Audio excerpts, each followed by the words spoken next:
Another day, another story. Food security in Mena amidst the Russian-Ukraine crisis.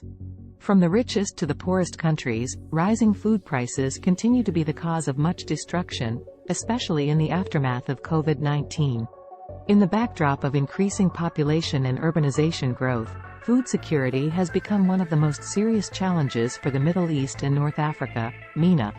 Since long, food has been used by the West as a weapon against the Arab world to further geopolitical goals. For instance, the grain embargo in 1980 against the Soviet Union had implications for the Middle Eastern countries in the forms of reduced availability of food aid and a rat race circling around international diplomacy and petrodollar recycling. Just as the world had almost come to terms with the effects of the coronavirus, the Russian-Ukraine conflict erupted in 2022.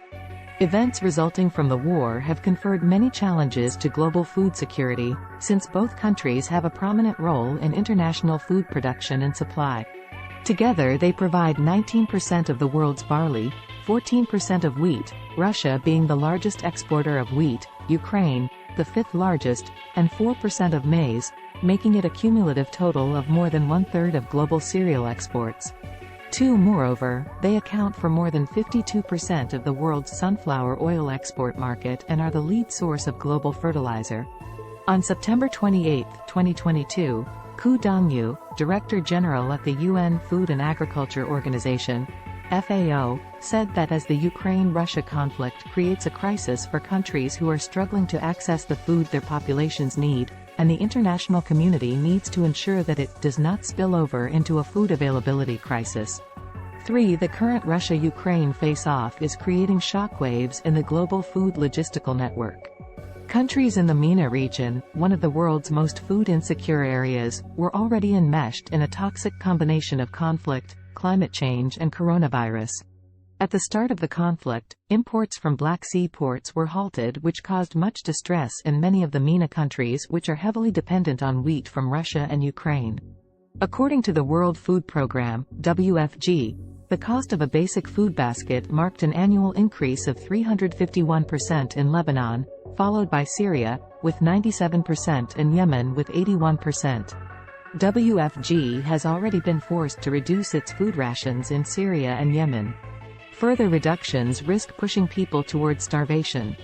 Prices of local wheat and flour in Egypt have risen 23% and 44% respectively since the Russian invasion began. On October 3, 2022, Kristalina Georgieva, Managing Director of the International Monetary Fund, stated that more than 141 million people in the Arab world are exposed to food insecurity. Ripple effects from the conflict in Ukraine have exacerbated food insecurity in northwest Syria, which is home to more than 4.1 million people. The more than a decade-long conflict and the severe drought in 2021 have already impacted the harvest, and as a result, food needs have increased 8.3% for every $1 increase in flour prices and 6.2% for every $1 increase in wheat prices. 5 Similarly, in conflict-ridden Yemen, the repercussions of the war in Ukraine have further exacerbated food insecurity since the country imports 40% of its wheat from Ukraine and Russia. The prevalence of undernourishment exceeds 45%, and more than half of the population relies on some type of in-kind food assistance. 6 In Lebanon, whose grain silos were destroyed in the Beirut blast in 2020, presently the current infrastructure can only hold about 1 month's supply of wheat, sources more than 50% of its wheat from Russia. Jordan, a net importer of food, has also been severely affected by the recent supply crisis due to the Ukrainian-Russian crisis. On October 4, 2022, the Organization of Petroleum Exporting Countries, OPEC, Fund for International Development announced it was providing Jordan with a $100 million loan for an emergency food security project. The statement also said that previously, on September 25, 2022, the agriculture ministers of Jordan, Lebanon, Iraq and Syria met in Amman to discuss the food security issue and back a bid by the host to hold a regional food security observatory to draw up policies and offer solutions regarding this issue. More than 140 million in Arab world exposed to food insecurity. IMF's Georgieva, Reuters, October 3, 2022. Similarly, Algeria, another major importer of wheat, has enough grain reserves to last until the end of 2022 and is now readmitting French wheat imports, suspended after a conflict over France's colonial role, to avert food crisis. Egypt, which is often the world's largest importer, bought 80% of its wheat from Russia and Ukraine in 2021.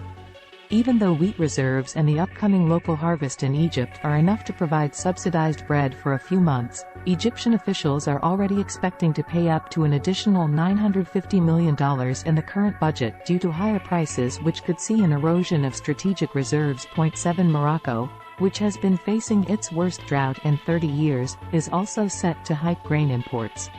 While the UN-backed deal signed between Russia and Ukraine in July 2022 to resume grain exports via the Black Sea ports provided much-needed relief to MENA countries such as Egypt, Morocco and Lebanon, the shortage continues. Governments can reduce commodity price volatility, stabilize their budgets, and add predictability to the cost of food imports by using instruments designed for commodities markets and hedging. Secondly, domestic agriculture and food can be engines of economic growth, creating jobs for entrants to the labor market. The countries of the MENA region can regain their ancient leadership in agricultural innovation by investing in cutting-edge practices and technologies responsive to a changing climate, such as hydroponics, conservation agriculture, and the safe use of treated water.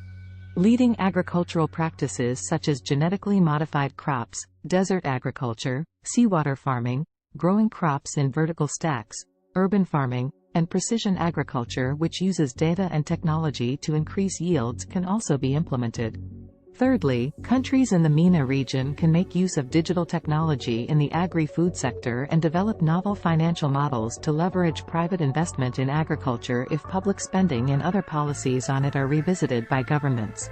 All in all, in the backdrop of the global food supply chain crisis, dedicated efforts need to be made to secure and preserve production and marketing activities so as to ensure that there is no impediment in the global supply chains.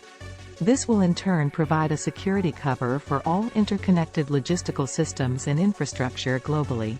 Furthermore, before any steps to secure domestic food supply are taken, governments must be cognizant of the impacts such actions will have on international markets. In tandem with this, there should be greater transparency and information on global market conditions so that informed decisions can be made.